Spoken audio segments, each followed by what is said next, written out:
അങ്ങനെ ഒരു സ്വകാര്യ സങ്കടത്തിൽ ഞാൻ കിടന്നു. എൻ്റെ വ്യക്തിപരമായൊരു സങ്കടം. ആരോട് പറയാനാ? ഞാൻ എന്നെ ജീവിതം പഠിപ്പിച്ച ഏറ്റവും വലിയ സത്യം ഒരാളോടും പറയരുത്. ഞാൻ പറഞ്ഞതെല്ലാം എനിക്ക് 8ൻ്റെ പണിയായി. ഞാൻ എൻ്റെ സങ്കടങ്ങൾ പറഞ്ഞതെല്ലാം എനിക്ക് പണിയായി.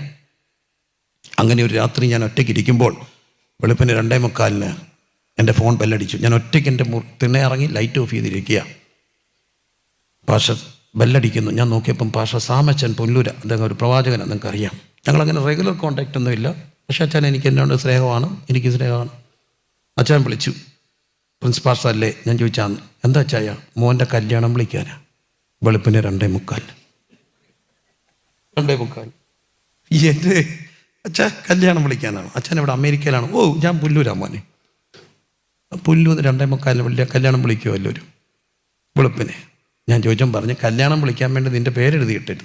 പക്ഷെ അതിനല്ല ഇപ്പം വിളിച്ചത്. നീ ഉണർന്നിരിക്കുവാണെന്നും ഒരു വിഷയം വെളിപ്പാട് കാണിച്ച് ദൈവം എന്നെ ഉണർത്തിയിട്ട് പറഞ്ഞ് ഇപ്പം പറയണം ഇന്നതാ വിഷയം. ഞാൻ എന്തിനുണർന്നിരുന്നോ അതിൻ്റെ ഉത്തരവാദിത്വം. ഒറ്റ മനുഷ്യൻ കണ്ടില്ല ഞാൻ അവിടെ ഇരിക്കുന്നത്. പക്ഷെ എനിക്കൊരു കർത്താവിനെ അറിയാം.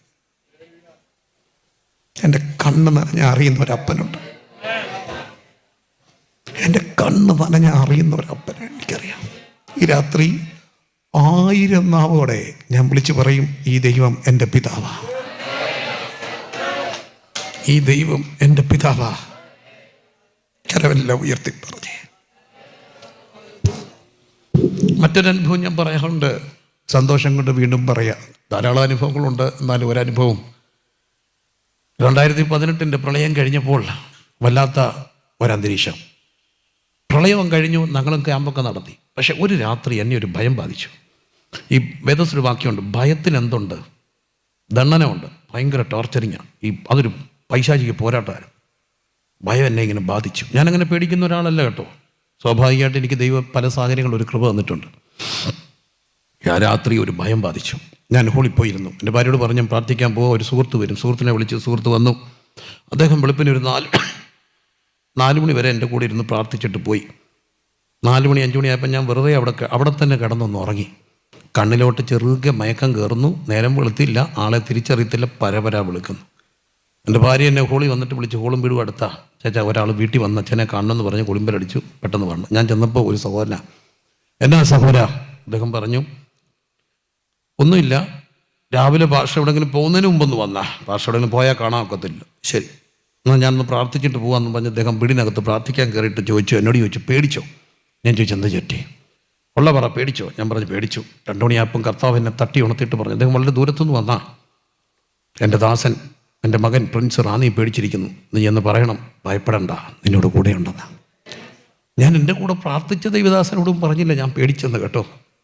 പക്ഷെ എനിക്കൊരു കർത്താവെ അറിയാം. ഞാൻ ഒറ്റയ്ക്ക് പേടിച്ചിട്ട് അവിടെ ഇരുന്നപ്പോൾ ദൂരെ നിന്ന് ഒരാളെ പറഞ്ഞു വിട്ട എൻ്റെ കർത്താവ്. അതുകൊണ്ട് 1000 നാവോടെ ഞാൻ പറയും, നിത്യപിതാവായ ഒരാളുണ്ട്, യേശു. അങ്ങനെയെങ്കിൽ വചനം സത്യ, യേശു നിത്യപിതാവാ, സമാധാന പ്രഭുവാ. കരമെല്ലാം ഉയർത്തി പറഞ്ഞേ.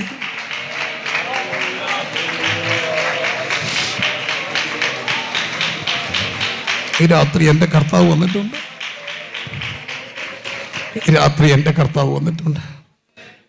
യേശു നിത്യപിതാവാ. അതുകൊണ്ട് തന്നെ നാം പാടും, പിതാവില്ലാത്തവർക്ക് നല്ലൊരു താതനും പറ്റമ്മയെ കവിഞ്ഞ് ആർദ്രവാനും വിധവയുടെ കാന്തനും സാധുവിൻ്റെ അപ്പവുമായ ദൈവം.